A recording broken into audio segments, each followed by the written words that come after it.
So today I wanted to talk a little bit about fragrance flankers because I feel like now more than ever, it's becoming almost a touchy subject because there are a couple sides that people approach this one from.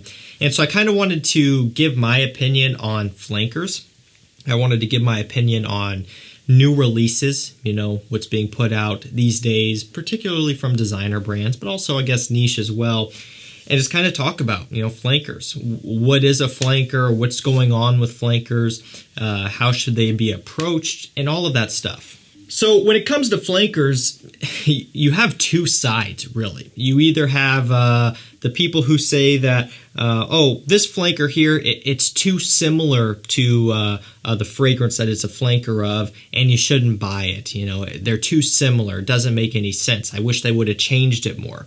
But then you also have people who say that, the flanker is way too different. It doesn't smell anything like the original that it's a flanker to, and that you shouldn't buy it because of that.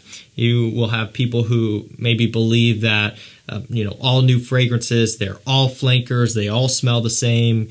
You shouldn't buy new designer fragrances. You should buy niche fragrances instead, or indie, or just buy older designer fragrances that were put out before all of the flanker madness.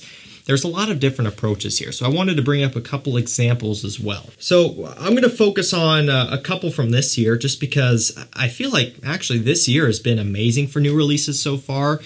And even though I think there have been like some huge new releases that could potentially change kind of the direction of men's fragrances, there's still a lot of pushback on these. So the first example I have is Gentleman Eau de Parfum Reserve Prive. It just came out this year, kind of one of the more new releases that you could get right off the bat earlier on this year.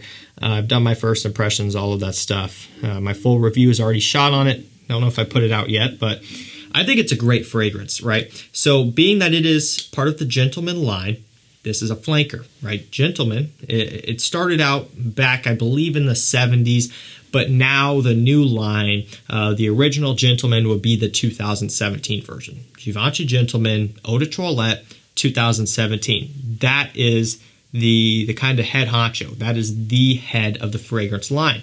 From there, everything else released after it with the Gentleman name would be considered a flanker. So, for example, Gentleman Eau de Parfum, Gentleman, Eau de Toilette Intense, Gentleman Cologne, all of that, those are flankers. So you can kind of start to go down the rabbit hole and you can see where it would start to get confusing because then you get flankers of flankers. So, for example, there's Gentleman Eau de Toilette, the original.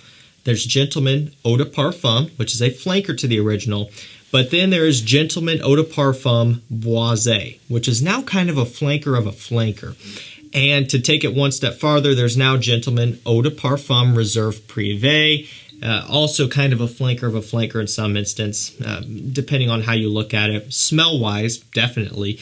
And so people kind of brought up, Gentleman Eau de Parfum Reserve Prive, it's so similar to the EDP that you shouldn't buy it. It's so similar. But then you also have people saying that a fragrance should be similar in order to be considered a flanker. And if it's not, then it's not a flanker. This shouldn't be a flanker. So there's two sides of the camp here, and that's where the line can start to be blurred. Should a flanker be similar to that fragrance, the original there, or should it be completely different? Another example, very, very recent, would be Acqua di Gio Eau de Parfum, yet another flanker. And this one's kind of funny because, of course, they've released many, many others. And just now, after, over 20 years, they finally released an Eau de Parfum of the original. Same deal. There's going to be people saying, this smells way too similar to the original, or Profondo, or Essenza. Shouldn't buy it. Right? It should smell different. But at the same time, there's going to be people saying that, this is good. This is how it should be. This is a flanker. It should smell similar. And so there's really this weird area to navigate with this one. And another example from the same line would be this one here, Acqua di Gio Absolute. So this one came out, and this one got criticized because it doesn't smell hardly anything like the original. And it doesn't smell like Acqua di Gio Pour Homme. It doesn't smell like Profumo or Essenza. This smells more like maybe some things that were released outside of the brand entirely, like an Invictus Aqua type of smell, kind of this sweeter aquatic smell. Smells nothing like them. But then this one was getting hate because it doesn't smell anything like any of the other flankers. So it's like, what should a flanker even be? What are these brands supposed to do? Because if I were, taking all of this into consideration, if I were creating fragrances, I would have no idea where to go with it. These brands, realistically, the creative directors, they're probably not watching these videos and reading your comments. They probably don't know that this section of the community exists. I think people tend to think that us fragrance reviewers are influencing these designer brands heavily with our videos. The fact of the matter is they couldn't give a crap about us. I mean, the amount of sales that we would push them from a video that got 30,000 views, 15,000 views, 10,000 views, whatever, would be negligible to them. Like, they would not probably even notice that little bump of money coming in because these brands are making millions off of these fragrances, especially the Acqua di Gio line. I mean, come on. So they don't care about what we have to say. But really think about that, What could a brand do to create the perfect flanker? It's either going to be too similar or not similar enough. I mean, how do you navigate that here? Do you tweak it a little bit more? Like, say, for example, the gentleman here. Do you tweak it a little bit more? Do you add in, they already added in rum, a booziness, or a whiskey note rather, and chestnut, but should they add some oud, right? Maybe give it a little bit of a Middle Eastern twist?